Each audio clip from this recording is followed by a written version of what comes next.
बिटिया असुआ बहावे, हे भवानी मैया ना, हे कल्याणी मैया ना, दैना से नूर सुहाग, हे भवानी मैया ना, दैना से नूर सुहाग, हे भवानी मैया ना, चरणों में बंदी बिटिया असुआ बहावे, हे भवानी मैया ना, हे कल्याणी मैया ना, दैना से नूर सुहाग, हे भवानी मैया ना, दैना से नूर सुहाग, हे भवानी मैया ना। हरि बोल।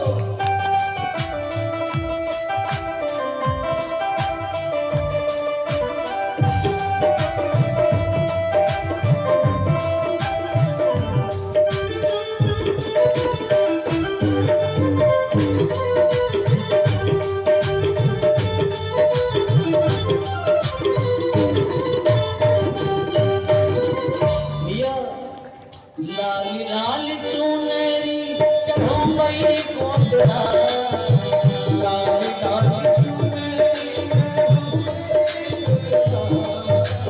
भैया हमारे माताओं बहनों की इनका एक स्वभाव है, एक आदत है इनकी, बड़ी जल्दी मनता मान लेते हैं। अगर भैया बियाह हुए तो और कुछ सुना है तो अवसान वाई तो दूरी है, ये तो आपर में ही था। देवी रुक्मिणी कह रही है मैया अगर कन्हैया को पति रूप में मिले ना तो सुनहरी चढ़ाऊंगी कैसे, लाल लाल चुनरी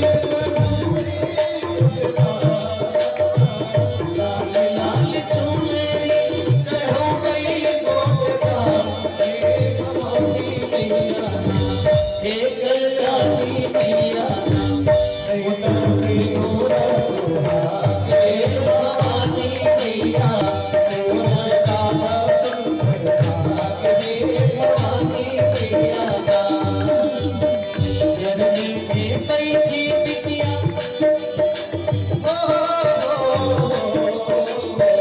चरण में बैठी बिटिया असुआ बहावे, हे भवानी मैया ना, हे कल्याणी मैया ना, दैना से नूर सुहाग, हे भवानी मैया ना, दैना से नूर सुहाग, हे भवानी मैया ना, दैना से नूर सुहाग, हे भवानी मैया ना।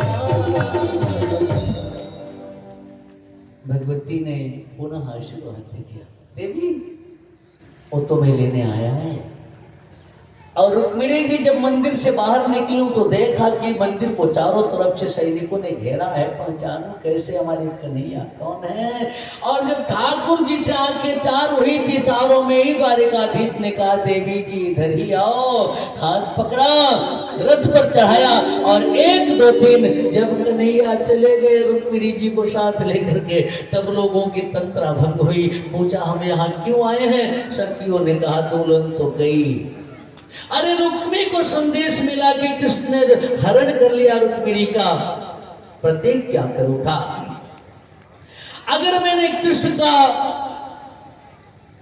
को इसका दंड नहीं दिया, हत्या समय कृष्ण प्रत्युचा रुक्मिणी में कृष्ण को मैंने युद्ध में पराजित नहीं किया तो फिर इस नगर में मैं प्रवेश नहीं करूंगा। अगर मैं रुक्मिणी को वापस नहीं ले पाया तो किसी को मुंह नहीं दिखाऊंगा। एक विशाल सेना लेकर के चला और घनघोर युद्ध हुआ। पीछे से नारायणी सेना लेकर के दाऊ जी पहुंचे। और ये द्वारिकाधीश भगवान की। और कन्हैया से कहा तो बहू को साथ लेकर के चल, हम इनको संभालते हैं। अंत में उन सबको भी पराजित करके दाऊ जी रुक्मी को भी साथ लेकर के गए। कुंडिनपुर नरेश भी द्वारिका पहुंचे और एक बड़ा सा सुंदर सा मंडप सजाया गया जिसमें वेद विधि से भगवान का विवाह हुआ। कुंडिनपुर नरेश ने रुक्मिणी का हाथ भगवान के हाथ में दिया तो भागवतकार ने चित्र खींच लिया कि भगवान भीष्मक सुता एवं निर्जित भूमिका।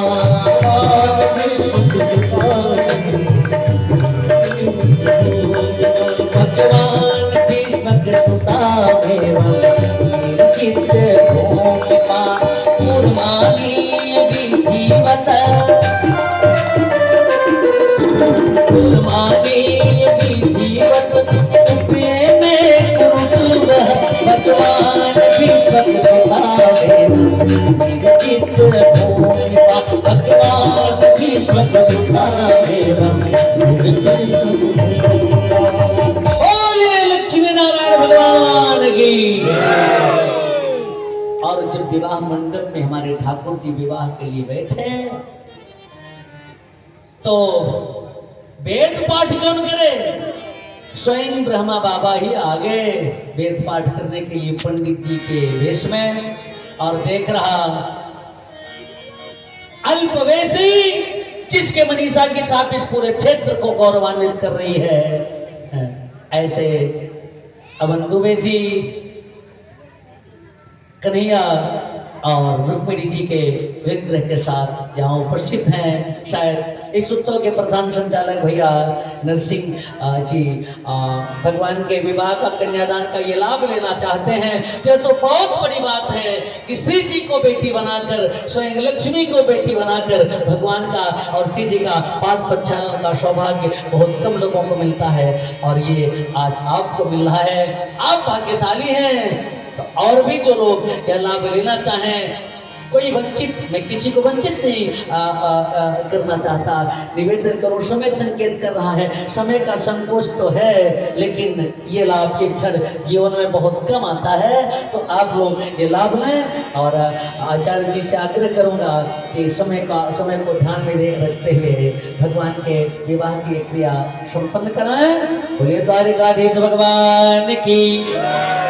आज हमारे भगवान दूल्हा बने और श्री जी रुक्मिणी जी दुल्हन बनी। तो कन्हैया कैसे लग रहे हैं, इसे मैंने बहुत पहले छंदबद्ध किया था। आज हमारे ठाकुर जी दूल्हा बने तो चूंकि अच्छा बारात में लोग खूब झूमते हैं, गाते हैं, नाचते हैं। यहाँ बैठे बैठे ही आप लोग ताली बजाते रहें और भगवान के विवाहोत्सव में जरा सा सम्मिलित हो लें। ये लाभ भैया हमारे लेना चाहते हैं, आप लोग भी लीजिए ताली बजा करके, क्योंकि हमारे ठाकुर जी आज दूल्हा बने हैं। कैसे लग रहे हैं? आज दूल्हा बने हैं गिरधारी, दूल्हा बने हैं गिरधारी, बनी है छवि अंधारी। दूल्हा बने हैं गिरधारी, दूल्हा बने हैं गिरधारी, बनी है छवि अंधारी। दूल्हा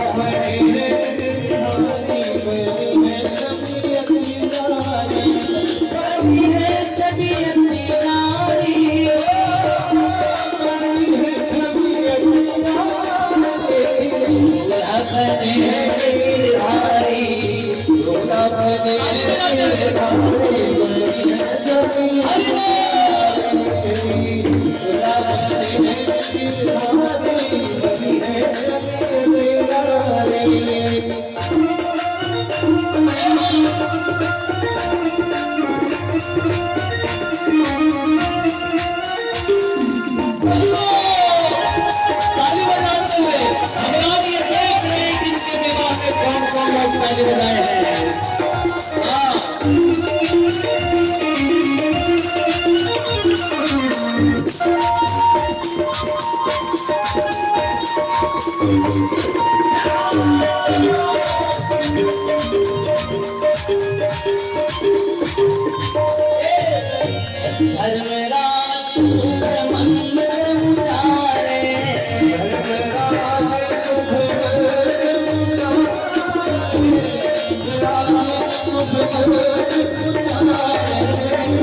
नरसिंह हरि चरण पधारे,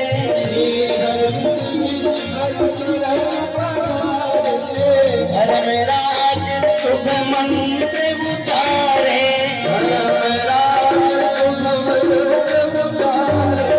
श्री नरसिंह हरि चरण पधारे।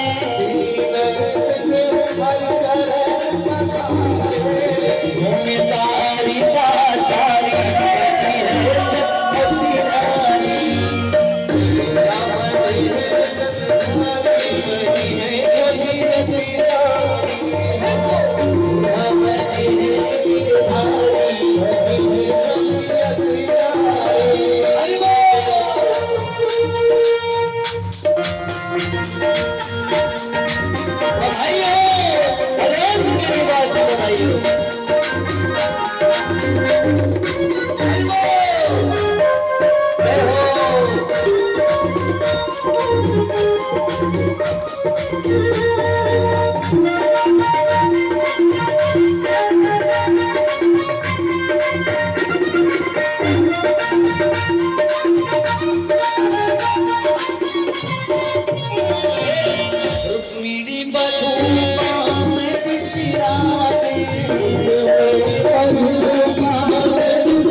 किसी चरणों में अपना सब दर्शन समर्पित करना हो, बारी बारी से बिना विलंब के रुक्मिणी बधू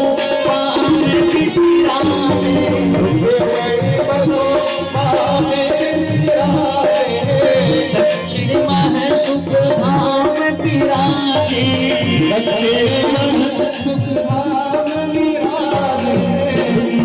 बधू पाम सिराजे,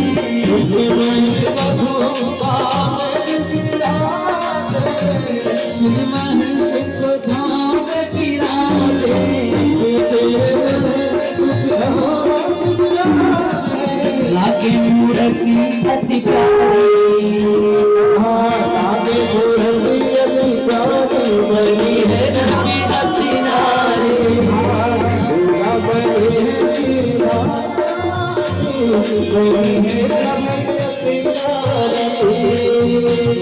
बने है गिरधारी, बनी है छवि अति नारी।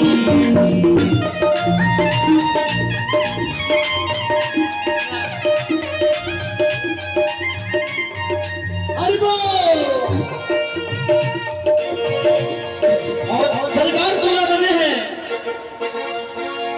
लोग झूम रहे हैं, नाचने गा रहे हैं, और बिल्कुल वही दृश्य यहाँ भी उपस्थित है। वो शाम का सेहरा सुहाना लगता है, शाम का सेहरा लगता है, हम लोग का दीवाना लगता है,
पौराणिक मान्यता है कि भगवान के इस विवाहोत्सव की कथा में जो लोग उपस्थित होते हैं उन सबकी मनोकामना भगवान पूरी करते हैं। तो प्रभु से प्रार्थना करूंगा कि प्रभु आप सबकी हर पवित्र मनोकामना पूरी करें, आप सबकी प्रवृत्ति मधुमत हो, आप सबकी निमित्त मधुमत हो, पूरा जीवन मधुर हो। ठाकुर जी श्री जी के साथ आप सबके घर पधारे। ये भगवान से मंगल कामना समय संकेत कर रहा है। यद्यपि लोग उत्सव में सम्मिलित होना चाहते हैं, खुशियां मनाना चाहते हैं, लेकिन समय संकेत कर रहा है कि वाणी को आगे जल्दी से बढ़ाया जाए। क्योंकि समय मेरे पास केवल 15 मिनट का है और इसी 15 मिनट में राजर्षि परीक्षित को मोक्ष देना है। तो निवेदन करूं आपसे, इस तरह से हमारे भगवान के 8 विवाह अलग अलग मंडपों में हुए थे। पटरानी रुक्मिणी जी रही, दूसरी रानी का नाम सत्यभामा था, तीसरी का नाम जामवंती, चौथी का कालिंदी, पांचवी का मित्रविंदा, छठी का सत्या, सातवीं का भद्रा और आठवीं का लक्ष्मणा। भगवान के ये 8 विवाह तो अलग अलग समय पर हुए थे, लेकिन 16,100 विवाह भगवान ने एक ही साथ किया था। अब कहोगे वो कैसे? धरती का एक बड़ा दुष्ट राजा था, नाम था भौमासुर। जिस भी सुंदर कन्या को देखता पापी हरण कर लेता। 16,100 देवियां का हरण कर लिया, उनका हरण किया था। अच्छा, उसको वरदान था कि जो सपत्नीक उसके साथ युद्ध करेगा उसी के हाथों मारा जाएगा। तो हमारे नारायण ने सत्यभामा के साथ आक्रमण किया, उसका वध किया और उन 16,100 देवियों को मुक्त करके द्वारिका लाए। तो अलग अलग मंडप बनवाया और उनके साथ हमारे परमात्मा ने अलग अलग मंडपों में विवाह किया। 16,108 रानियां होती। कितनी? 16,108। अब इन 16,108 रानियों से 11 संतानें हुई। कथा को समाज गति से देख लें आप लोग। 11 संतानें। अब आप मुझसे मत पूछिएगा कि एक पूरा जोड़ के बताओ, मेरा गणित बहुत कमजोर है। 10 बेटा और एक बेटी, आप गुणा कर लीजिएगा। 16,108 गुणे 11। अब संख्या तो मैं सही से जोड़ के गुणा करके नहीं बता सकता, लेकिन इतना तो जरूर कहूंगा कैप्टन साहब, अगर आज के समय में इतना लंबा परिवार किसी का हो जाए और लोकसभा वाला चुनाव लड़ जाए तो अपने घरे कोटे जीत जाए।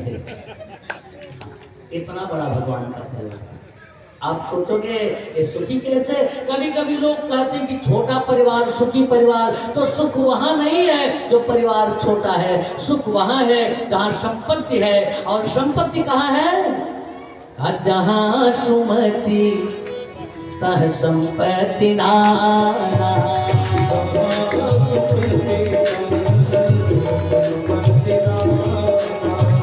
जहाँ सुमति संपत्ति नाना, जहाँ सुमति संपत्ति नाना, जहाँ सुमति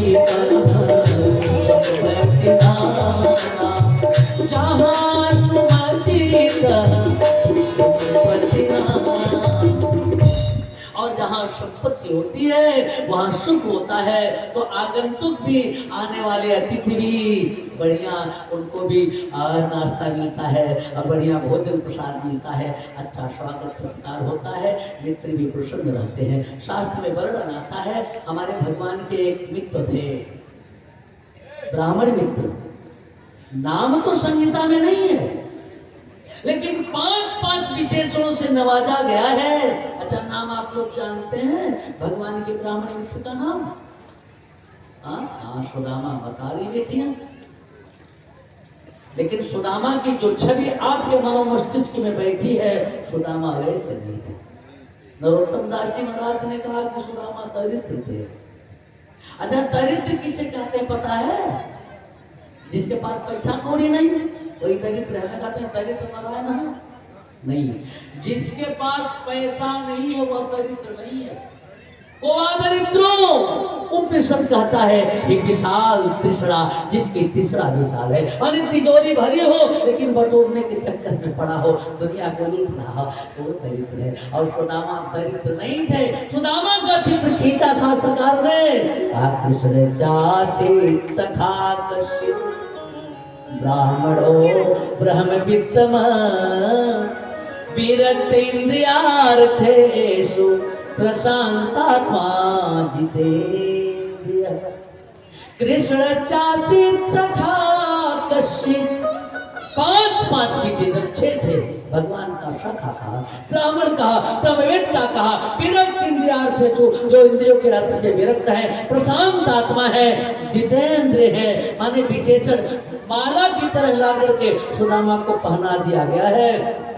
और समय नहीं संकेत कर रहा शत्रु भैया कि मैं संत सुदामा की चर्चा विस्तार से करूं। पुनः अगर परमात्मा ने कभी अवसर दिया सुदामा पर चर्चा करने का मतलब कम से कम 3 घंटे। सुदामा सामान्य नहीं है। एक बात बताऊं, तीनों लोक का मालिक जिसके चरण में बैठ करके जिसका पैर धो रहा है, तीनों लोग के लक्ष्मी जी से चमर जुड़ा रही है, देवी पर चरण साक्षात चामर बेचने वही, ऐसा सुदामा साधारण नहीं हो सकता, सामान्य नहीं हो सकता। ऐसा सुदामा दरिद्र नहीं, सुदामा प्रशांत आत्मा है। और एक एक शब्द व्याख्या के लायक है साहब, गजब की व्याख्या के लायक है। प्रशांत आत्मा, प्रशांत आत्मा को जो शब्द सुने तो सिर्फ शब्दम अकर्णवत अंधवत पश्चिमे रूपम, जो रूप देखे तो लेकिन अंधे की तरह देखे। अंधे के सामने दीपक जल रहा हो कोई प्रभाव नहीं पड़ेगा, अंधे के सामने गुलाब का फूल हो कोई प्रभाव नहीं पड़ेगा, अंधे के सामने बढ़िया भोग सामग्री रखी हो कोई प्रभाव नहीं पड़ेगा। प्रशांत आत्मा कौन है? जो किसी के रूप को तो देखे लेकिन उसी तरह देखे जैसे कोई अंधा देखता है। सिर्फ शब्द मधुर संगीत बज रहा है, मन को बदल देता है। अरे मन को क्या, प्रकृति के उपादान अपने स्वरूप बदल देते हैं, अपना स्वभाव बदल देते हैं। सुना है मैंने, तानसेन जब मेघराग गाते थे तो बादल बरसने लगता था, तानसेन जब दीपक राग गाते थे तो दीपक जल जाता था। अरे जब कोई भक्त भाव से भगवान को पुकारता है, भजन गाता है तो परमात्मा उसे मिल जाता है। ये बात स्वर की है। लेकिन अंधवत पर शिवय रूपम सिर्फ सप्तम अकड़वत, ये प्रशांत आत्मा है, प्रशांत लक्षण।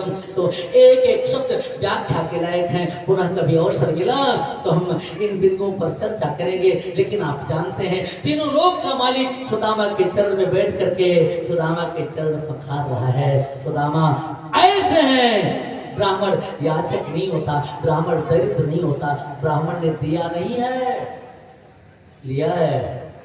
अच्छे लोग बैठे हैं, जितने भी शास्त्र पुराण उपनिषद अरण्यक छंदों के हाथ लिख करके सामने रखे गए हैं, इनकी रॉयल्टी नहीं ली जा रही है, ली जा रही है, नहीं ली जा रही। दुनिया को दिया है कि अपना जीवन समारोह। सुदामा ने भी बिल्कुल वही किया। और परमात्मा ने आपको बताऊं, करुष देश के राजा पौंडक का उद्धार किया, काशीराज का उद्धार किया। नारद जी जब भगवान की गृहचर्या देखने आए, कितना लंबा परिवार है, कैसे चलेगा, तो देखा किसी के साथ बैठ करके वे भोजन कर रहे हैं, किसी के साथ झूला झूल रहे हैं, कहीं श्रृंगार कर रहे हैं। और वसुदेव जी के यज्ञोत्सव में उन्होंने देवर्षि नारद के द्वारा जीवन का चरम प्राप्ति में जो है परमात्मा की प्राप्ति, उसका बहुत गजब का उपदेश दिलवाया। और आपको बताऊं, महाराज युधिष्ठिर के राजसूय यज्ञ में अगर पूजा के क्रम में जब भगवान श्री कृष्ण का नाम आया तो शिशुपाल बिगड़ गया और गालियों की बौछार कर दिया। जैसे 100 गाली पूरी हुई, भगवान की उंगली में सुदर्शन आया और शिशुपाल का सिर धड़ से अलग हो गया, उसके शरीर से एक प्रकाश निकला जो परमात्मा में विलीन हो गया। बोलिए कृष्ण कन्हैया लाल की। और दंतवक्र को जब एक खबर मिली, एक विशाल सेना के साथ चला, भगवान ने अपनी कौमुदी गदा से उसके वक्ष को विदीर्ण किया, उसकी आत्मा भी परमात्मा में विलीन हो गई। और ग्रहण पर्व का लाभ लेने के लिए जब भगवान के कुल के लोग प्रभास क्षेत्र में पहुंचे तो प्रभु ने उनका भी उद्धार किया। तो राजर्षि परीक्षित ने पूछ लिया कि महाराज ये कैसे हुआ। एक बार की बात, जामवंती के पुत्र को भगवान के कुल के लोगों ने एक सुंदर सी नारी बनाया, साड़ी उड़ी बनाकर पेट में कपड़ा लपेट करके ऋषियों के पास ले गए। दुर्वासा आदि महात्मा थे, आई मेरी भाभी है, बताओ बेटा होगा कि बेटी। दुर्वासा को क्रोध आ गया, कहा न बेटा होगा न बेटी, जतकुल के विनाश का कारण बनेगा। और जब कपड़ा हटाया गया तो एक नौखंड था, महाराज उग्रसेन ने उसे कुटवा करके समुद्र में फेंकवा दिया। प्रभात क्षेत्र में एरका नाम के घास बना और जब यदुवंशी लोग वहां पहुंचे तो सोमरस का पान कर इतने मस्त हो गए थे एक दूसरे को पहचान नहीं पाए। एरका नाम की घास को उखाड़ करके लगे मारने, परमात्मा का पूरा वंश ही समाप्त हो गया। उसी में थोड़ा सा बचा था, मछली ने निकला था, मछुआरे ने पकड़ा, मछली का पेट चीरा, लोखंड निकाल कर फेंक दिया, किसी बहेलिए ने अपनी तीर में लगा लिया। अपनी परिकर को समाप्त कर परमात्मा प्रभास क्षेत्र में पीपल के पेड़ के नीचे लेटे थे, एक पैर पर दूसरा पैर करके। बहेलिए ने दूर से देखा, सोचा कोई हिरन है, लाल जीभ चमक रही, खींच करके बाण मारा, तलवे में लगा। और जब पहुंचा तो देखा एक गोदारी के बीच है, प्रभु क्षमा कर दो, पहचाना नहीं। भगवान ने कहा सुन, मैंने तुझे त्रेता में राम बन करके मारा था, तूने मुझे द्वापर में मार दिया, तू बाली था ना, वही बाली द्वापर में बहेलिया बना, त्रेता का वही राम में कृष्ण बना। मैंने तुझे त्रेता में मारा था, तूने मुझे द्वापर में मार दिया, हिसाब किताब बराबर हो गया है।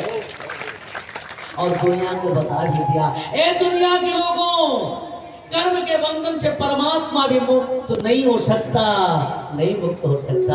अगर राम ने बाली को मारा था तो बहेलिए ने कृष्ण को मार दिया। जो जैसा करेगा वैसा भरेगा।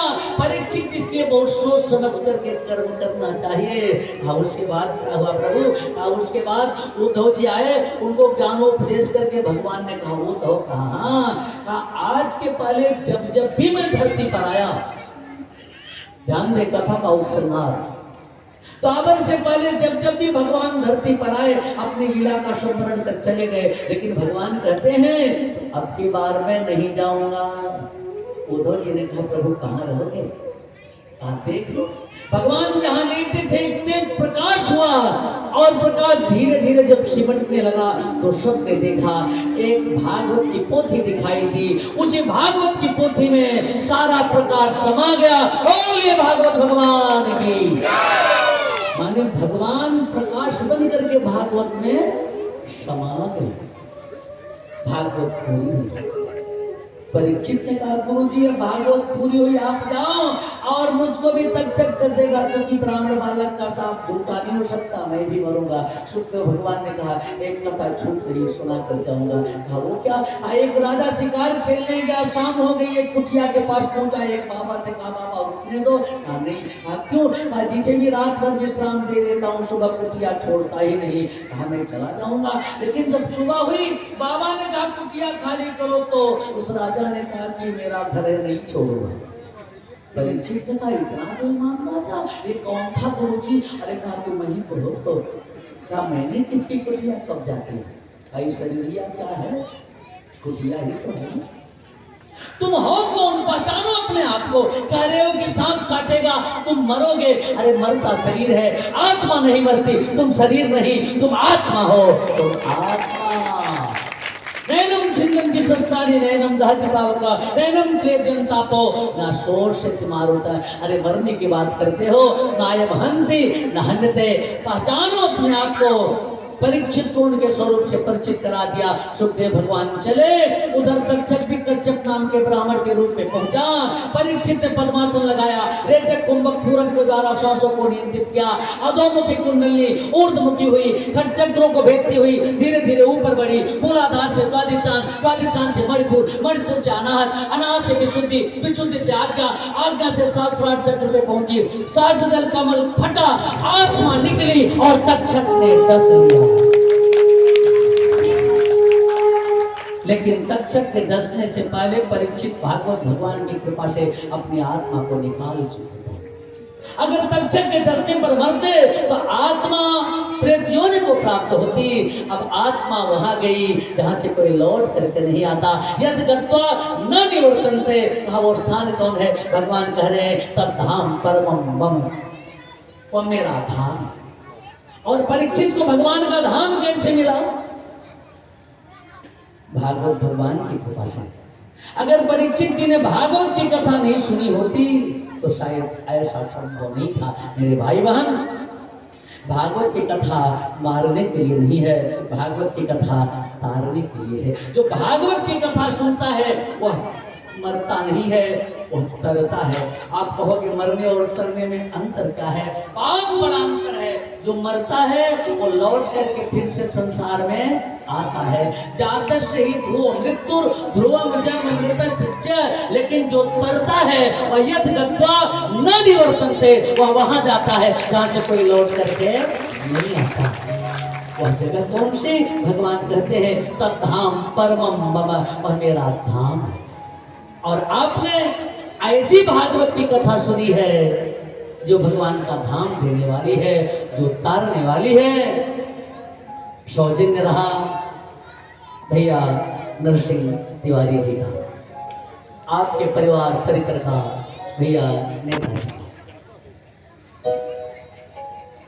कोई भगवान की कथा सुनता है, श्रीमता श्रद्धादित्यम गिरतच्च स्वचेतितम, तो काले नाति दीर्घेरा भगवान उठते हृदय। कोई जैसे ही भागवत के पंडाल में बैठता है ना, तो भगवान उसके कान रूपी छिद्र से हृदय में प्रवेश कर जाते हैं और हृदय के सारे मन को परमात्मा स्वयं साफ कर देते हैं। भक्त परम पद का अधिकारी बनता है। कोई भगवान की गुणावली गाता है तो प्रभु की उस पर भी कृपा बरसती है। तो अगर भगवान ने आपको कथा सुनने का अवसर दिया, मुझे अपनी गुणावली गाने का अवसर दिया, तो हमारे आपके बीच हेतु कहें या सेतु श्रद्धे नरसिंह तिवारी जी बने। इसलिए आपको इसका कोटि से धन्यवाद देता हूँ। भगवान की कथा गुणावली गाता हूँ, भगवान से प्रार्थना करता हूं कि प्रभु आपकी प्रवृत्ति मधुवत करें, आपके निमित्त मधुवत करें, आपका पूरा जीवन मधुर हो। आपके परिवार और परिकर के सभी सदस्य जितने भी लोग इस आयोजन से जुड़े रहे वे हर तरह से धन्यवाद के पात्र हैं। क्योंकि परिस्थितियां इतनी प्रतिकूल रही हैं, इतनी प्रतिकूल रही हैं कि कथा संभव नहीं थी, सामान्य के बस में नहीं थी। लेकिन नेता ने, विवेक ने, इन सभी बच्चों ने, परिवार के सभी लोगों ने मिल करके दुनिया के लोगों को एक सीख दिया है, एक तरीका दिया है कि प्रतिकूल परिस्थिति को भी अपने अनुकूल कैसे बनाया जा सकता है, कैसे कथा कराई जाती है। हाँ, उनके अत्यंत उत्साह की सराहना करता हूँ। भगवान से प्रार्थना करता हूँ कि सतत प्रभु इनको इतना मजबूत बनाए रखें, इतना समर्थ बनाए रखें कि ऐसे ही लोगों को भगवान से जोड़ते रहें, लोगों को कथा सुनवाते रहें। आप सबने यहाँ उपस्थित होकर के मेरा उत्साह वर्धन किया है। ऐसे ऐसे स्वरूप हैं जिनसे मैंने डोलना सीखा है, बोलना सीखा है। मैं आपका अपना हूँ, आपका भाई, आपका भतीजा, आपके बीच में मैंने सब कुछ सीखा है, बोलना बोलना। तो आपको कथा सुनाने के लायक नहीं। एक भाव लेकर के बैठा था कि जैसे कोई बालक तोतली वाणी में कुछ बोलता है तो माता पिता खुश होकर के ताली बजाते हैं, उसी तरह से आप भी सुनिए